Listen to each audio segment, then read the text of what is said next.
Irmãos, nós estamos falando de uma vida centrada no Evangelho. A gente deu uma pausa justa na semana passada. Obrigada. E nós queremos continuar. E o assunto de hoje, e da semana que vem também, é um assunto muito importante.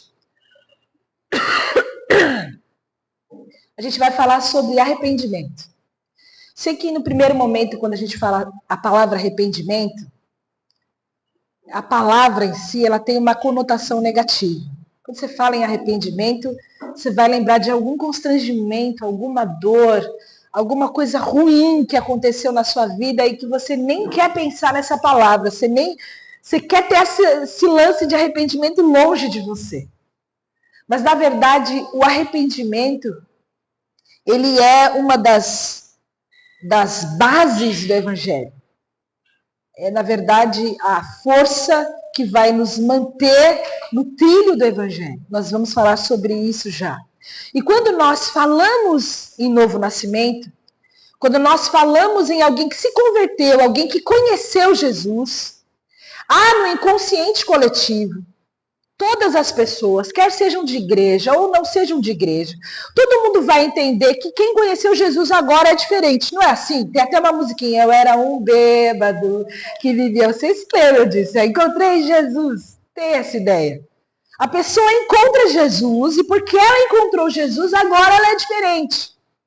Existe essa ideia. A vida com Jesus, a conversão, a partir do momento, então, que as pessoas, ou porque ainda não tem uma revelação da palavra, entrou para a igreja e está todo diferente.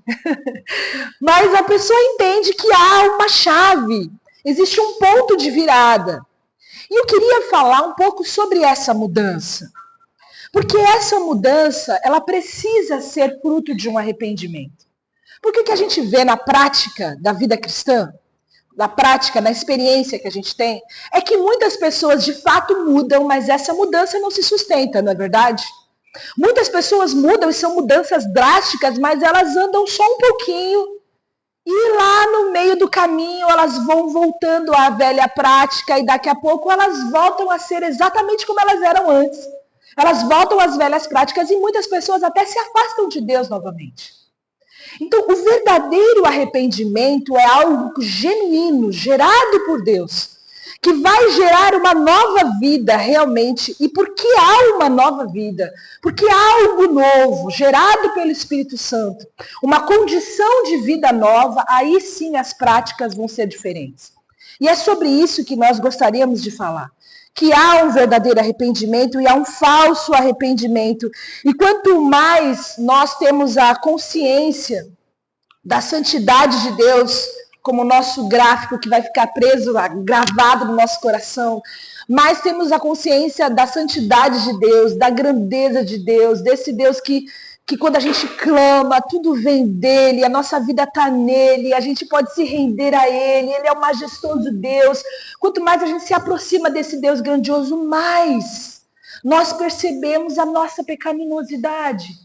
Mas nós percebemos o quanto nós precisamos desse Deus, o quanto nós estamos distantes desse Deus. E essa vida de percepção da grandeza de Deus e percepção da nossa condição vai gerar em nós dois trilhos. E é sobre esses dois trilhos que nós vamos falar nessa semana e na semana que vem, que é o arrependimento e a fé. Arrependimento e fé são essas duas grandes bases da fé cristã que vai nos libertar do pecado. O arrependimento verdadeiro, irmãos, ele nos liberta do pecado. E essa é a principal condição do arrependimento. Se você está caminhando com Deus e você ainda se vê absolutamente igual você era antes de Jesus, você pode questionar se houve um verdadeiro ou um falso arrependimento na sua vida. Se você não foi absolutamente liberto do pecado. Porque há um poder no Evangelho de nos libertar do pecado. Isso está em Romanos 6. Você pode ler esse capítulo e reler. Romanos 8. E você vai ver que o arrependimento verdadeiro te liberta do pecado e constrói um caminho para o poder do Evangelho frutificar na sua vida. Quando nós conhecemos Jesus, quando Jesus entra no nosso coração, nós confessamos os nossos pecados, nós temos a consciência da nossa pecaminosidade, nós entregamos a nossa vida para ser transformada pelo Evangelho. Esse Evangelho vai nos transformar, porque é o Espírito Santo que vai fazer isso em nós pela palavra de Deus. E aí a nossa questão é, será que nós temos sido transformados pela palavra? Continuamente transformados pela palavra? Ultimamente transformados pela palavra? Porque pode ser que você olhe para a sua vida em 1980, quando eu conheci Jesus, eu fui transformado. Mas e hoje? Quais foram as últimas coisas que o Espírito Santo falou no seu coração e que gerou um profundo arrependimento e que gerou algo novo no seu coração? E que você passou a viver de uma vida nova, de um jeito novo, com uma nova consciência, com uma nova concepção. Será que ainda há arrependimento, esse arrependimento contínuo na sua vida? Porque arrependimento e fé é um padrão para toda a vida cristã. É algo que nós vamos precisar viver, nos arrependendo e crendo. Foi a primeira mensagem de Jesus. Jesus chegou falando, olha, arrependei-vos e crede no Evangelho. Esse é o reino de Deus, essa é a grande mensagem do reino. Arrependam-se, vivam uma nova vida. Mas a gente é muito hábil, a gente é muito bom em transformar as coisas de Deus do nosso jeitinho, em desconfigurar o plano de Deus e fazer as coisas de Deus do nosso jeito. E é aqui que o falso arrependimento acontece. Por que o falso arrependimento acontece? Porque a gente quer deixar Deus contente. A gente sabe que Deus é bom, a gente sabe que Deus é amoroso, a gente sabe que Deus tem um padrão, a gente sabe que Deus é santo, a gente quer agradar a Deus. Mas a gente quer agradar a Deus por quê? Porque a gente precisa dele, né? A gente precisa dele, a gente precisa de cura, a gente precisa de bem, a gente precisa de dinheiro, a gente precisa de paz, a gente precisa de saúde, a gente precisa de paz na nossa casa, a gente de repente precisa de força para um emprego novo, né? A gente precisa de Deus, vamos combinar que a gente precisa de Deus, então vamos agradar a Deus. E o falso arrependimento é essa tentativa humana da gente descobrir se a gente está realmente fazendo algo para nós ou para Deus. Se essa vida que a gente está vivendo é uma vida dedicada, exclusivamente devotada para que Cristo seja glorificado, ou é uma barganha para tentar convencer a Deus de que eu mereço ser abençoado.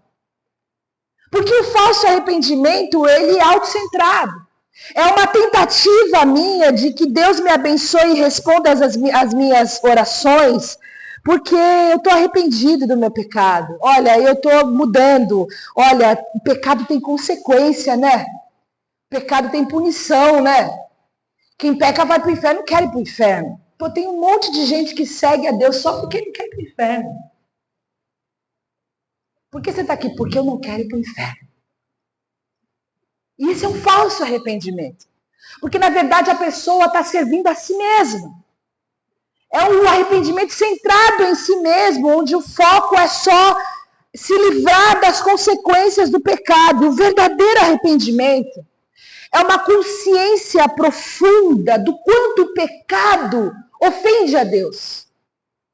Do quanto o pecado, ele é asqueroso, ele desagrada, ele desonra a Deus. Do quanto a santidade de Deus é ferida. Do quanto Deus, em seu grande amor, deu o seu único filho para nos libertar do pecado. Jesus sofre em nosso lugar. Jesus padece em seu corpo. Jesus é exposto. Jesus é humilhado. Jesus é envergonhado. Jesus passa 33 anos aqui para nos libertar e nos dar uma nova condição. E a gente faz o quê? Se agarra no pecado. Enquanto a gente não consegue compreender o mal que é o pecado, não há verdadeiro arrependimento. O verdadeiro arrependimento, ele é centrado em Deus, essa consciência profunda da ofensa que o pecado traz à santidade de Deus. E essa diferença do falso e do arrependimento vai gerar em nós uma vida cristã verdadeira ou uma vida religiosa. Porque a vida religiosa é uma vida de fachada, é uma vida de desempenho, É uma vida que quer agradar. É uma vida que mostra que é certinha. É uma vida que precisa mostrar que está livre das consequências do pecado. É uma vida que quanto mais eu me esforço, mais eu sou aceito. E nessa tentativa de viver essa vida com base no meu desempenho, eu posso tentar me salvar. Olha, eu faço tudo direitinho. E tem gente que acredita que é bonzinho o suficiente para ser salvo. Você deve conhecer alguém assim. Que acha que é bom demais. É muito bom para ir para o inferno. A pessoa é boa o suficiente para exigir que Deus o abençoe. É aquela pessoa que bate no peito e fala, eu não merecia que isso acontecesse comigo. Você conhece alguém assim? Eu não mereço que isso aconteça comigo. Tem muita gente assim, que acha que merece o bom de Deus, porque ela é boa o suficiente para merecer o bom de Deus. E sabe, para esse tipo de gente, o arrependimento é algo muito traumático. Esse tipo de gente não tem do que se arrepender. Esse tipo de gente não erra. Esse tipo de gente vive com base na sua imagem. Ele vive com base na sua reputação. Esse tipo de gente, se erra, jamais vai admitir. Vai manter tudo escondido, vai manter tudo no oculto, porque jamais ninguém pode saber das coisas erradas que lhe passam pela cabeça e pelo coração, e muito menos dos atos que são cometidos, porque ele vive com base na performance, ele vive com base nas virtudes, ele vive com base nos acertos. Ele tem uma bondade moral para esfregar na cara da sociedade e mostrar, eu mereço. E esse tipo de gente religiosa, que vive com base na sua reputação, quando há alguma coisa ruim que lhe acontece, ele vai sofrer uma culpa muito grande, um remorso muito grande. Alguns entram em profunda depressão. E é tanta tristeza que eles olham para Deus e falam assim, olha, eu estou tão triste, mas tão triste que eu mereço que você me perdoe. Porque eu estou muito triste. E é tudo com base no merecimento. Esse é o falso arrependimento. É o arrependimento do religioso, daquele que acha que é bom o suficiente, mas o evangelho de Jesus, ele nos trata com a graça. O evangelho de Jesus, ele é libertador, irmãos. Porque pelo evangelho, por causa da graça de Jesus, nós somos aceitos e nós somos amados. E nós não somos aceitos e amados por causa de quem somos, mas nós somos aceitos e amados por causa de Jesus. Porque ele tomou o nosso lugar, ele veio em nosso lugar, ele se pôs à nossa frente, de modo que quando Deus nos olha, ele vê a imagem do Cristo, ele nos substituiu. O sangue de Jesus nos torna então aptos para sermos amados. O sangue de Jesus nos torna aptos para sermos aceitos. E a graça, então, permite que Deus nos aceite, nos ame e nos receba como nós somos. De forma que, porque nós somos amados e nós somos aceitos, nós podemos viver uma vida de confissão.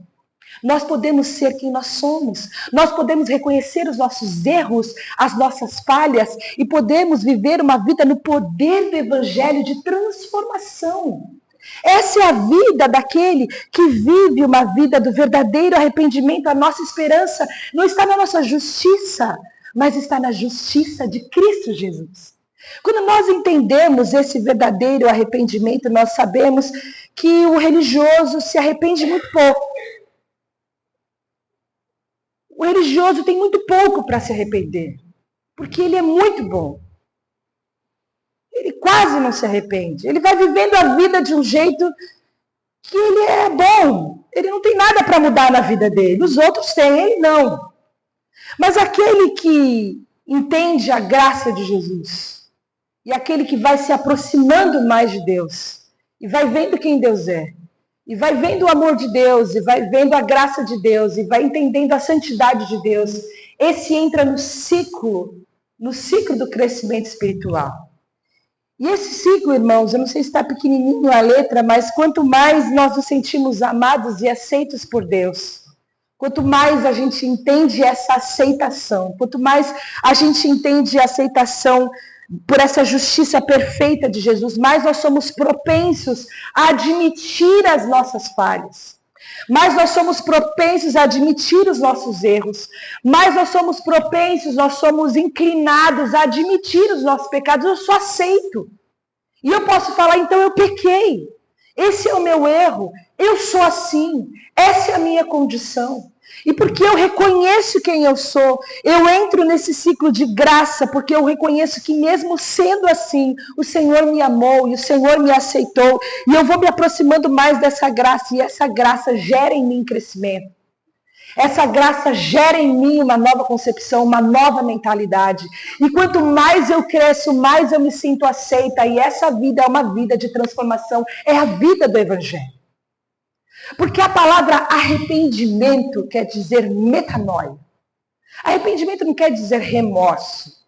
Arrependimento quer dizer metanoia, que quer dizer mudança de pensamento, de mentalidade. A minha mentalidade precisa ser transformada todos os dias. Hoje eu não posso ser a mesma pessoa que eu era ontem. Hoje a palavra de Deus tem que ter gerado um impacto em mim tão profundo, de forma que eu não concebo mais o pecado hoje da maneira que eu concebia ontem. Hoje eu olho para Deus de uma maneira diferente do que eu olhava ontem. Hoje eu olho para o outro de uma maneira diferente do que eu olhava ontem, porque a nossa vida é uma vida em contínua transformação. Se não há essa contínua transformação, há o risco de eu estar vivendo um falso arrependimento em uma vida religiosa, onde já não há mais o que me arrepender, já não tem nada a mais em mim para mudar. Eu já cheguei num patamar que eu não preciso mais ser transformado pelo Evangelho. Não tem nada a mais em mim para mudar. Será que nós estamos vivendo uma vida religiosa? Ou que nós estamos vivendo a vida do Evangelho? Porque a vida do Evangelho, ela entra nesse ciclo. E eu quero deixar um exemplo muito conhecido.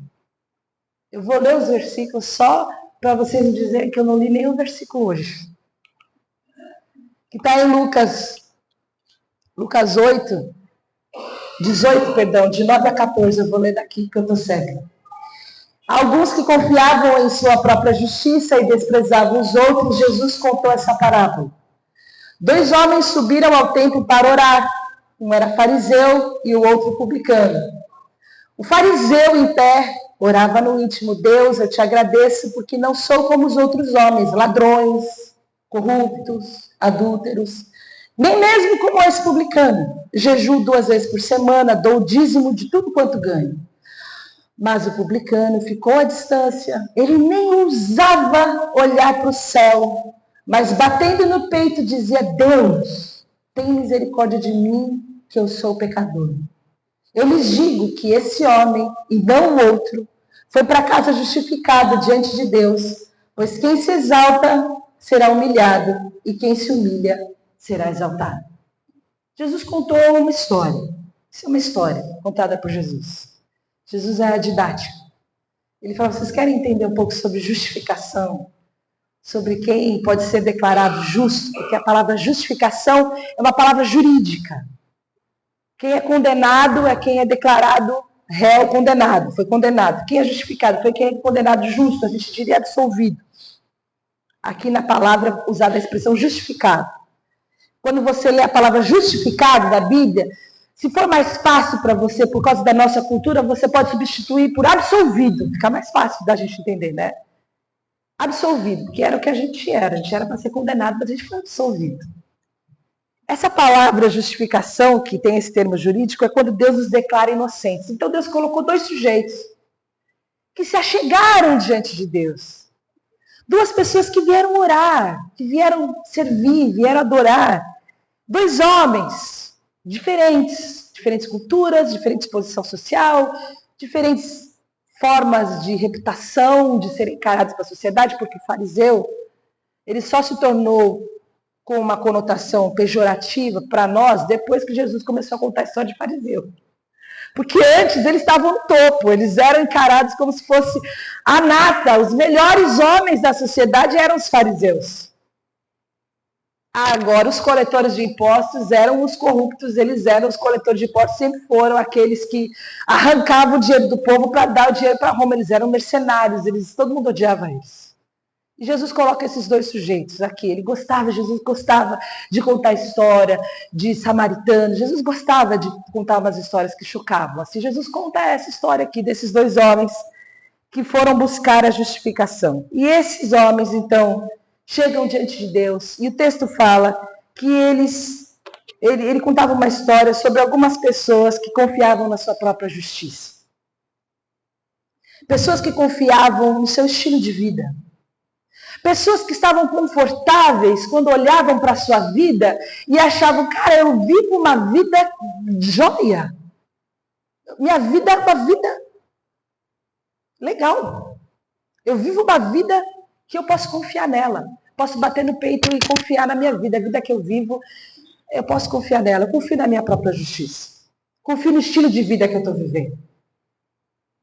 Essa vida que eu vivo é uma vida boa o suficiente. Eu posso me colocar em qualquer lugar, eu posso esfregar o meu estilo de vida na cara de qualquer um que eu não vou passar vergonha. Jesus fala, então eu vou contar uma historinha para vocês. E essa é uma questão muito séria, porque quantas vezes, silenciosamente, nós não pensamos isso sobre as nossas vidas. Quantas vezes, silenciosamente, nós não nos orgulhamos das nossas obras e do nosso estilo de vida e de como nós realmente somos um pouco melhores ou muito melhores do que o resto das pessoas que nos cercam.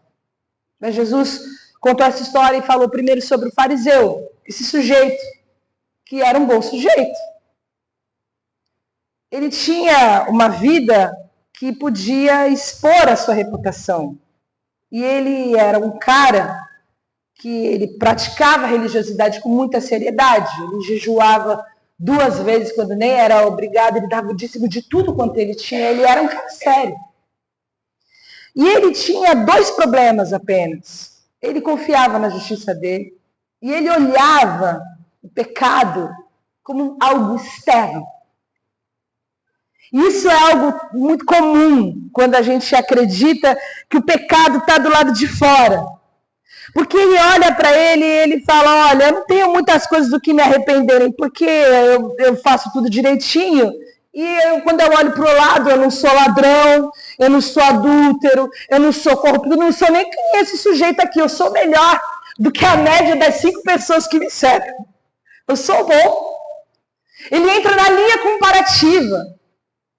E quando você olha o pecado de uma forma externa, sempre vai ter alguém mais pecador que você, certo? Então você vai sempre poder permanecer estagnado na sua vida. Porque você vai sempre olhar para o lado, sempre você vai ter aquele amigo que se ajuda, que não vai para frente, que a vida dele não anda. E você vai sempre se sentir bem, porque você é melhor do que ele em alguma coisa espiritual. E ele, por olhar o pecado de uma forma externa, ele estava confortável. Ele estava na boa. E ele achava que dessa forma ele podia conseguir a salvação dele. Ele achava que ele não precisava experimentar esse arrependimento contínuo. Mas tinha uma outra pessoa na história de Jesus.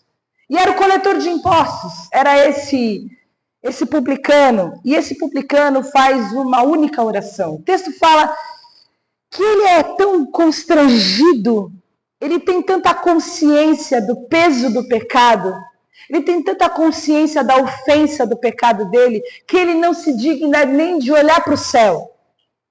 Enquanto o outro está de pé, com a voz alta, impostada, orando, eu não sou como os demais, esse nem olha para o céu. E no grego ele faz uma oração usando o artigo, e ele fala, tem misericórdia de mim porque eu sou o pecador. Ele usa um artigo definido. Eu sou o pecador. E ele olha então o pecado não de uma forma externa, mas ele entende o pecado como uma condição, como algo do coração. O pecado não é algo que ele faz. O pecado é algo que lhe está entranhado, é algo que torna ele quem ele é.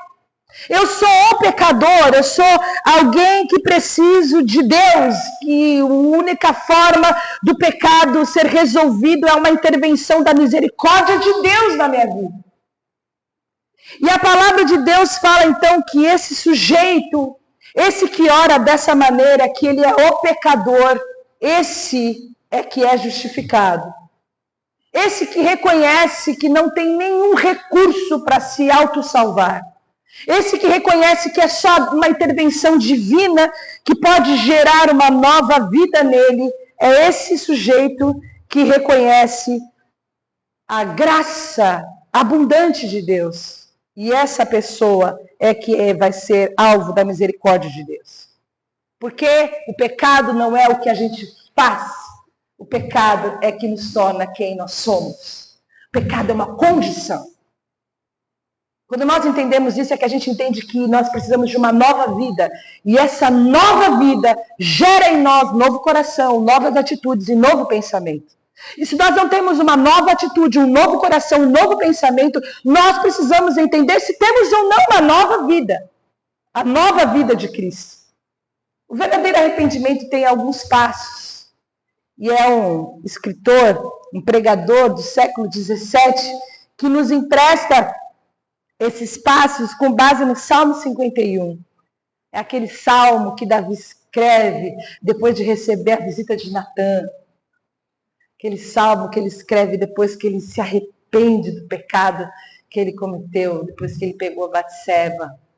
E aí ele escreve esse salmo. Se você não conhece esse salmo, você pode ler esse salmo. É um salmo lindo. E Thomas Watson fala que o primeiro passo do pecado, do arrependimento, é perceber o pecado. Perceber. Porque tem gente que está pecando e não está ligando. Todo mundo faz. Isso vai me dizer que isso é pecado? 2024, gente, isso não é pecado mais. Isso era pecado agora, não. Vamos atualizar a Bíblia. Já ouviram isso?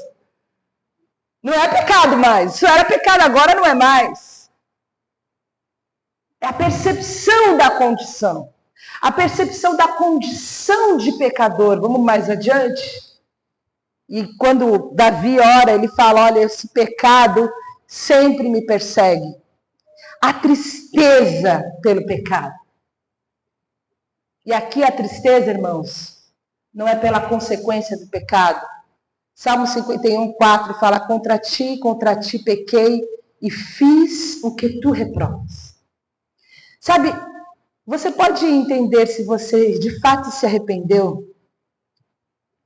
Se você questiona se você continuaria no pecado se você não tivesse sido pego? Se ninguém tivesse descoberto?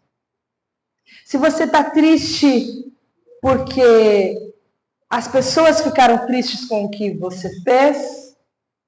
Ou se você está triste porque você ofendeu a santidade de Deus? Porque o arrependimento é só uma tristeza profunda com relação a Deus. Não contra as consequências do pecado sobre a sua vida. É entre você e Deus. Esse é o verdadeiro arrependimento. Não é sobre como as pessoas vão te olhar, o que as pessoas vão dizer, ou como que eu vou fazer agora, depois disso. Não é sobre isso.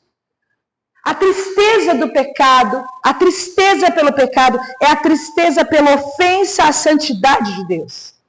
É muito interessante quando a gente olha como as tribos e como as outras pessoas de outras raças e de outras línguas interpretam algumas palavras. E essa palavra arrependimento especificamente, uma tribo na Guatemala, é uma tribo de índios chamados Quechua. Eles usam a palavra arrependimento como dói meu coração.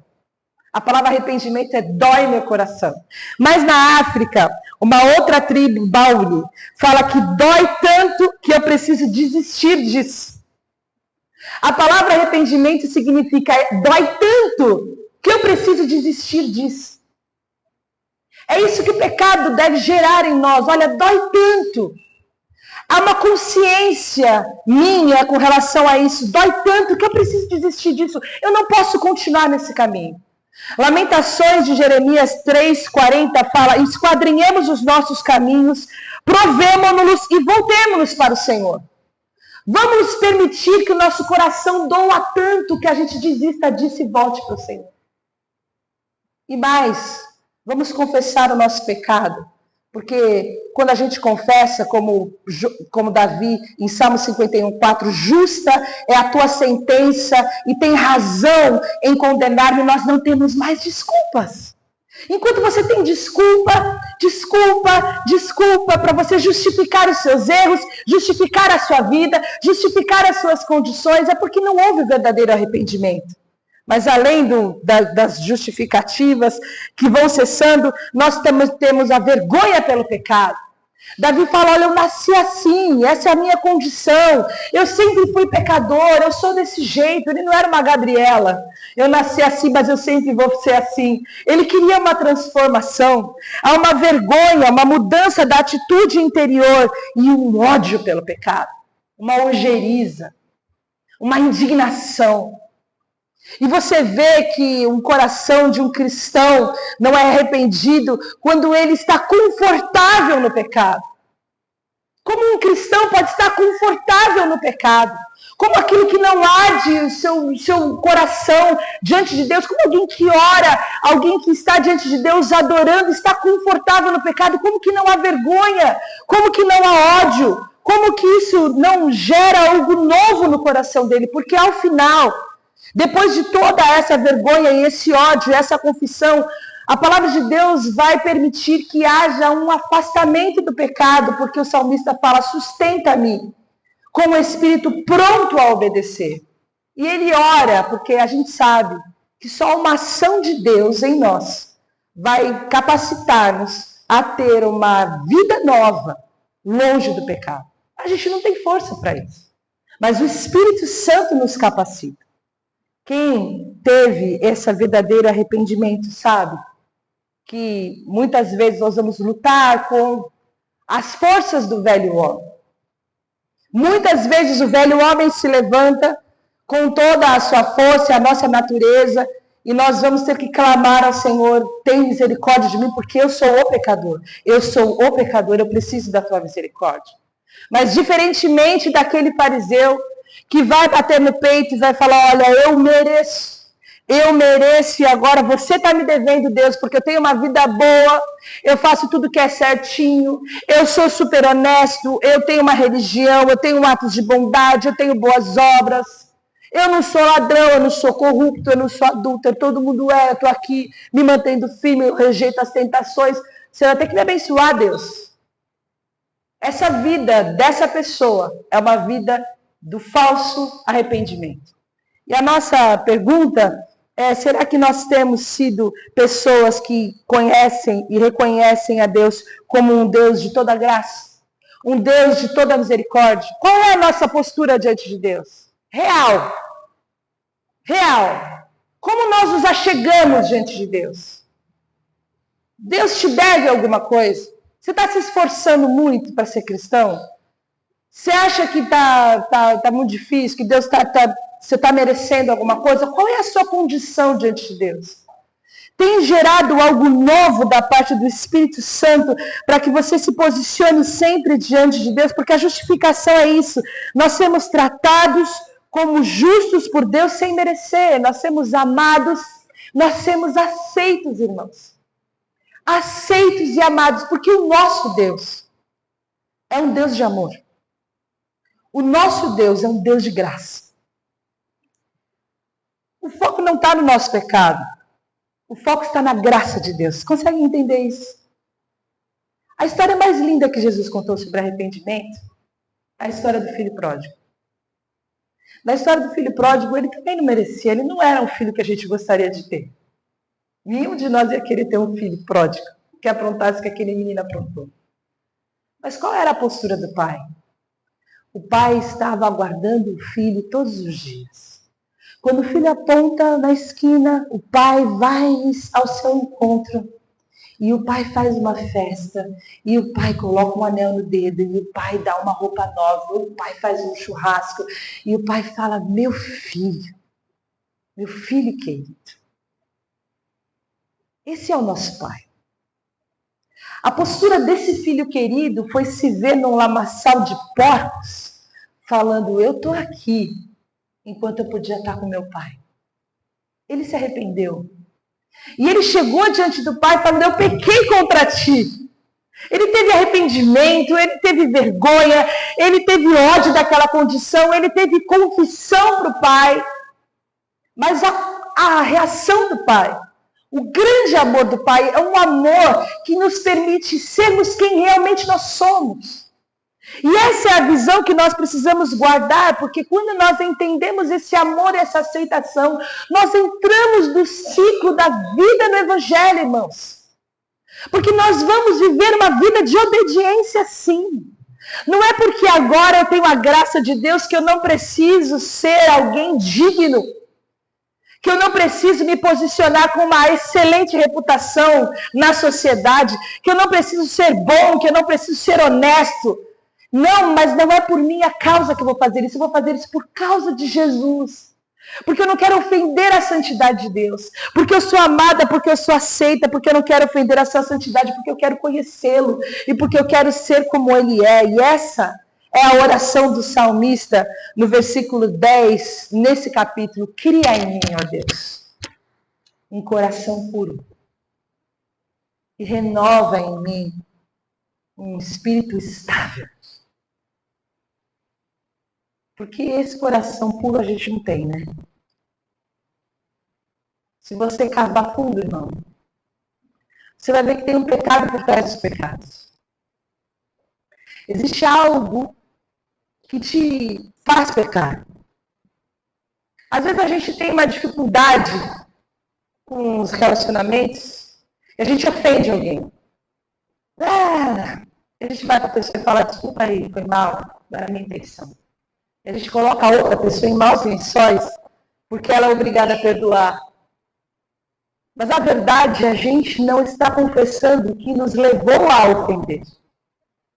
O pecado que nos levou a achar que nós poderíamos falar o que a gente achava sobre a pessoa.